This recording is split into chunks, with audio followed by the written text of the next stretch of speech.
Hello, everyone, and welcome to another episode of Little Give. We're so excited to introduce you to our guest today. Go ahead, introduce yourself. Tell us where you're from. Tell us what you're all about. Hi, my name's Lindsay Friedman, and I am the founder of LT CareNav and CareBloom, two companies that focus on the long-term care space and helping caregivers. I have been a professional caregiver, a family caregiver. I know how hard it is and what we're going through and the struggles of aging, and have founded two companies to help people who are experiencing this, because we truly believe that everybody has the right to quality care, and caregivers have the right to find time for themselves as well. Wow, I love that. How in the world did you end up in this space? So, as I said, I actually started right out of high school as a professional caregiver, and I really wanted to serve the elder care community. I loved the demographic. I loved being there. I loved helping. And as time went on, I actually became a family caregiver. And anybody who is listening, who's taking care of their family members, knows that it is such a struggle. It pulls so much from you. And I learned I would have thought my experience as a professional caregiver would have helped, and it did. It helped me toilet and turn and shower in a better way that was easier on myself, but you're never prepared. And when I became my grandma's caregiver, I saw how hard it was and all the things that we face. And that actual experience led for me to create CareBloom back in 2017. Wow. It's so interesting to me when I have people on the show who have taken their own pain and turned it into purpose to help others. So you kind of looked at your situation and said, there has to be a better way. And then you created one. What do you think it is about you and your personality that made you think like that? Instead of just thinking for yourself, you thought about others. So one, that kind of just is who I am. Focusing on other people is very important to me, but I'm also a fixer. So I'm like the friend that you might call and you just want to vent to, and I have to remind myself to turn off the I'm going to come up with a solution for you and just listen. But the fixer in me was oh my gosh, I'm not the only one who's going through this. This was so hard. I need to help family caregivers because I deeply feel for what they're going through. It's so interesting you say that, because I'm that friend too. I'm also a fixer, and I have to be like, okay, don't come up with a solution. Don't say anything. Don't say anything. But it really does make you just be like, I can think of 10 different ways that we could make this better right now, but I can't tell you that because right now you just want to vent. How hard has it been for you to not do that in the space that you're in a way that can maybe make people feel like you're being overly, in their business? Because you know how some people can get kind of defensive if you try to share with them solutions to their problems. And I know that caring for elderly people or people who are in a situation where they need that extra help, people can get very defensive. Talk to us a little bit about that side of it. Actually, that's such an important question, especially when it comes to family caregivers, because everybody wants to give them some advice. And so if you have a friend who's a family caregiver, my first thing I would tell you is just listen. That is really what that caregiver, that family person needs. Just listen to them. And then if you want to say something, really approach it of I hear this is really hard for you. Do you want an opinion? Do you want to hear something I did that worked?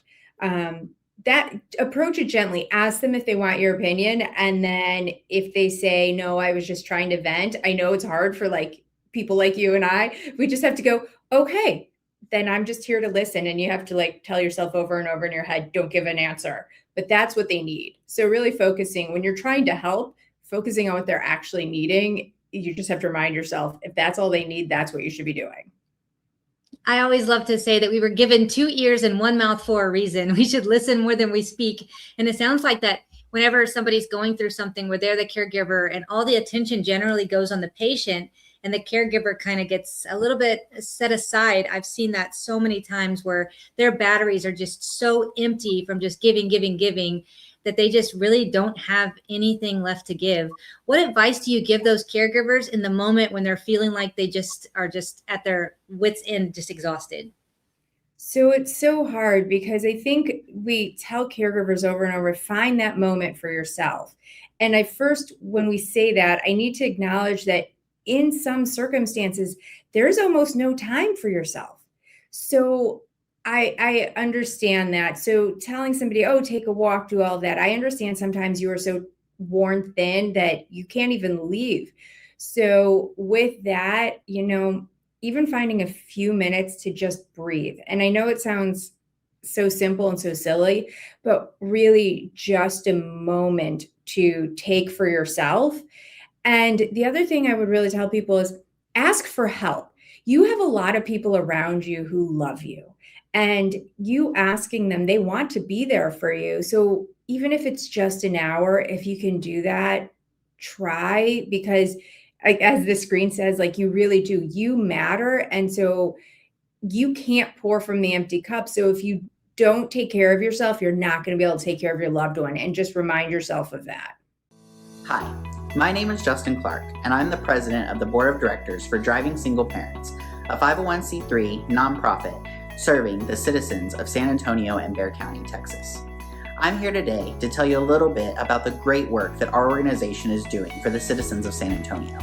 What you're about to see is just a few photos and videos of the way that we're changing lives for single parents in and around San Antonio, Texas. Our first giveaway took place in April of 2017, just one short month after the formation of our organization. John, a Bexar County resident, was the victim of a horrible drunk driver incident. He and his daughter survived the crash, and we were so proud to give our first car to this deserving family.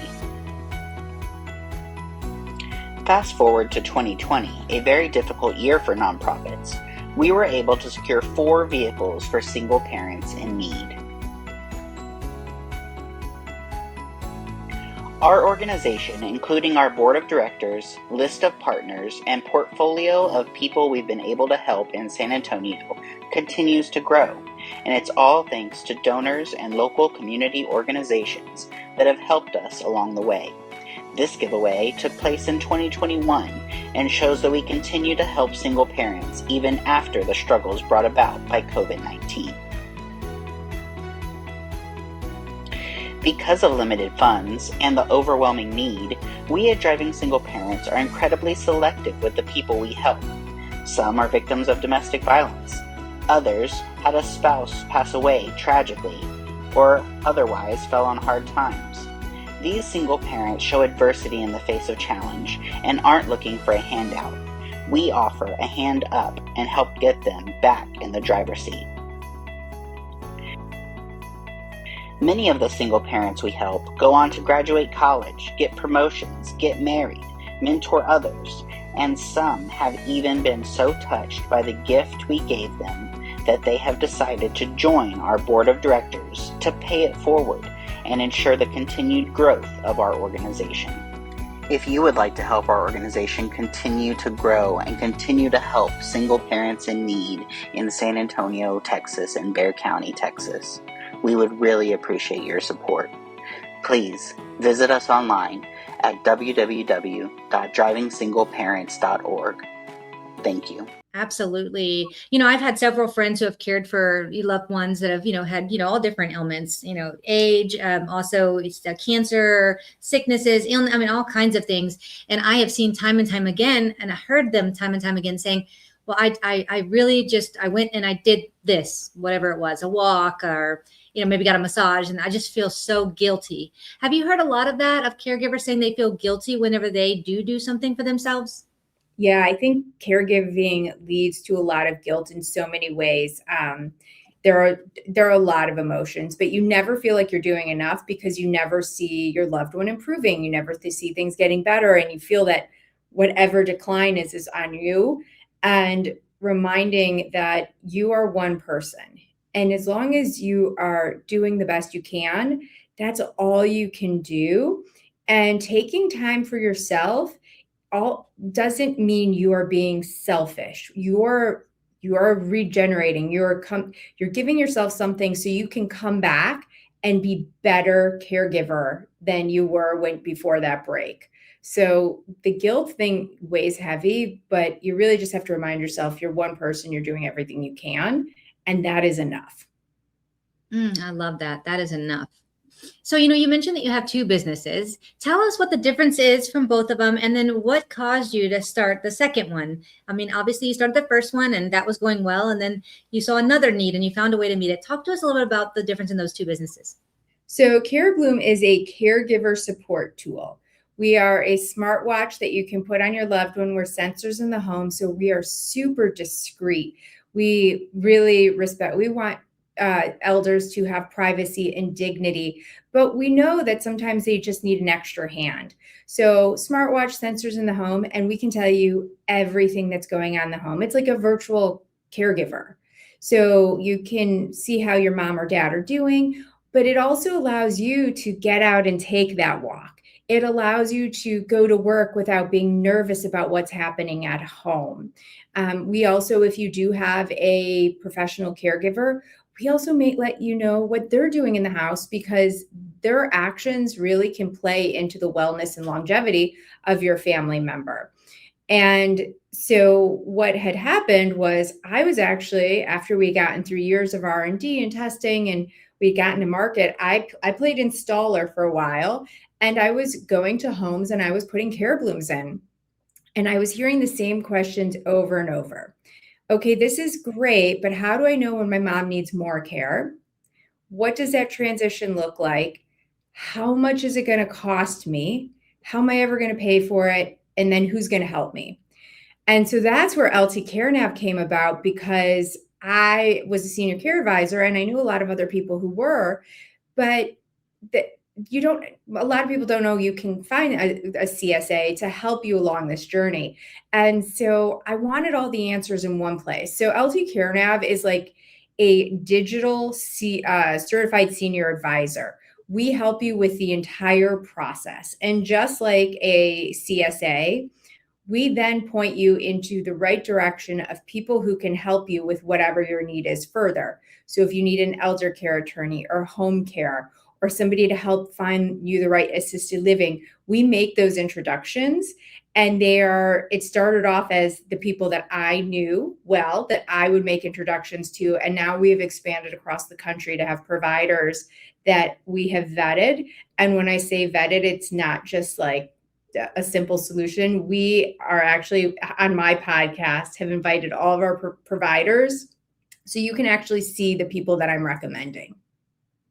Wow, that is so amazing. There's so many people I know in my life currently that are experiencing times in their life where they need to take care of their elder parents, or, all the things that can happen whenever you need a caregiver, and they really are kind of lost, and then they call the insurance and the insurance says, well, we're only gonna pay this percentage, and then you find a place and that place isn't covered, but 50% because it's out of network. And it could just be so triggering and so sad and so heartbreaking to feel so lost and without help. So what you're providing truly is something incredible.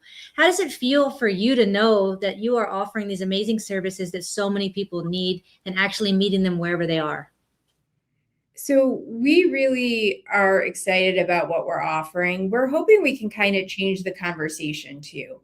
As you said about finding things that are covered, most long-term care insurance past the 100 days is no longer covered, is an out-of-pocket expense. So most families, when they get to that moment, have this like really big, oh no moment of, wait, we did not prepare for $6,000, $7,000, $9,000 a month.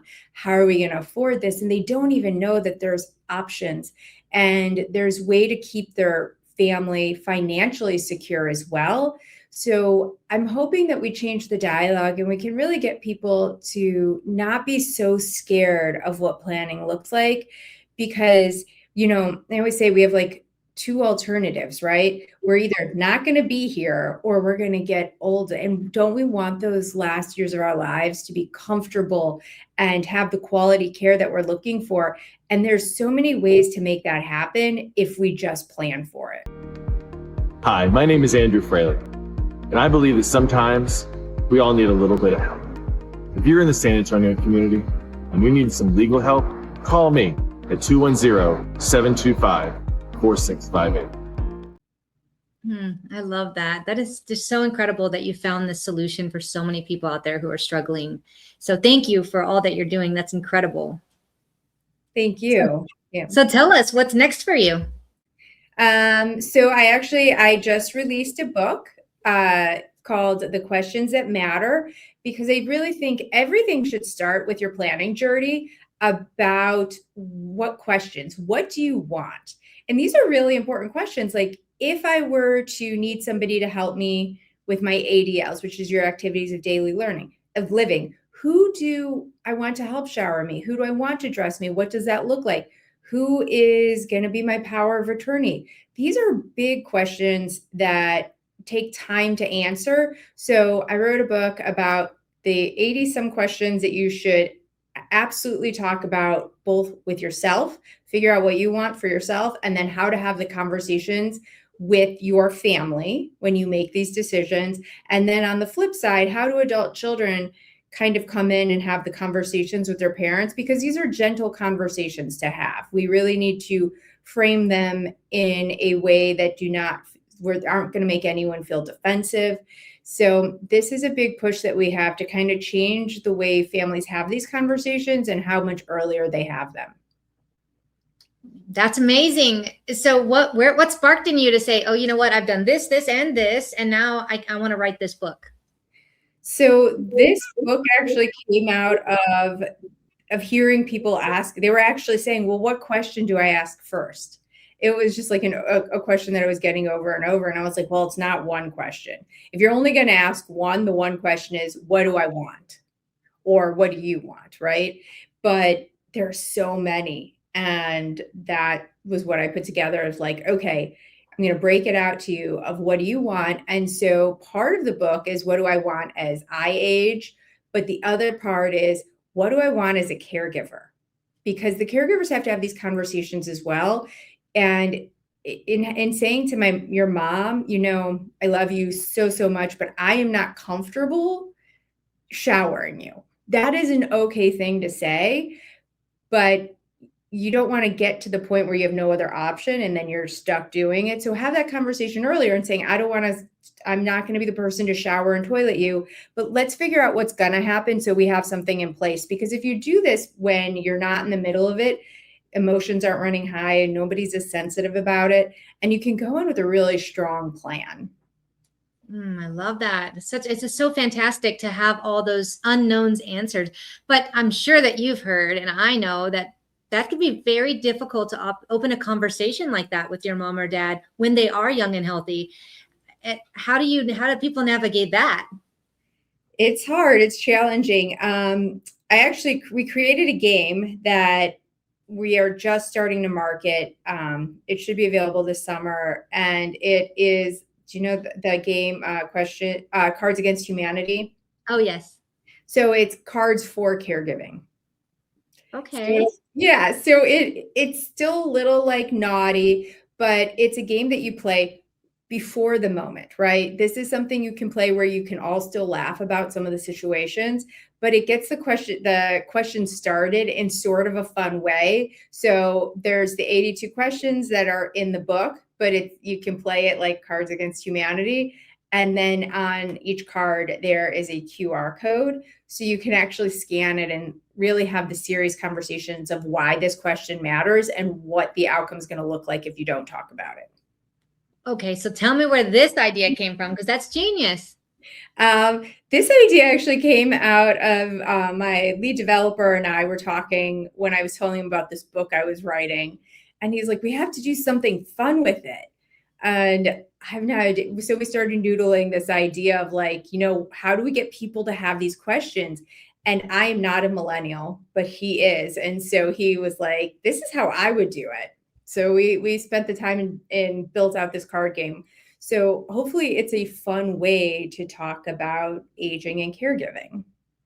Wow, I can't wait to see that. That sounds so interesting. And it seems like kind of like an icebreaker in a way, to where you can kind of have a little bit of fun, but also have the conversation and then kind of open things up to where even if you only got a couple little snippets of ideas of what's to come, at least it's something. And then maybe you feel more comfortable having the further, bigger conversations, like you said, with the QR code.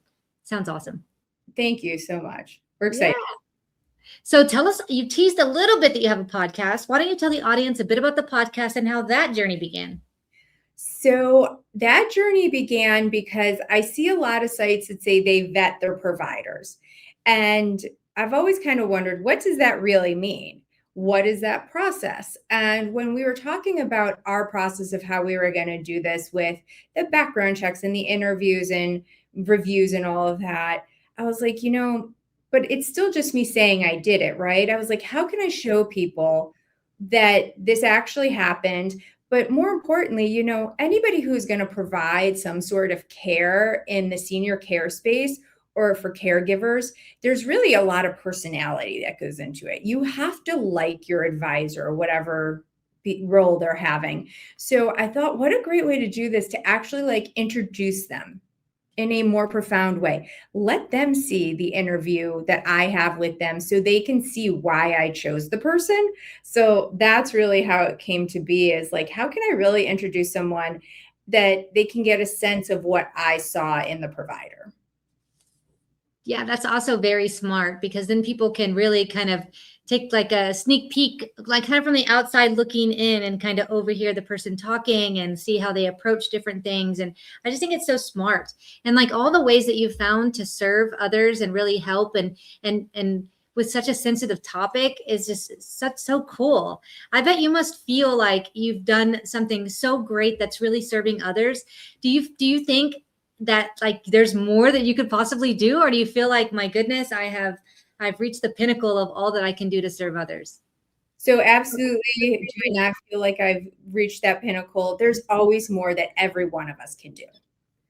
And the more families that we can help, the better it will be, right? So until I can see that everyone gets the care they need and everybody has access to care and everybody can afford care, or at least have a plan in place, I will not feel like my job is done. Perfect answer.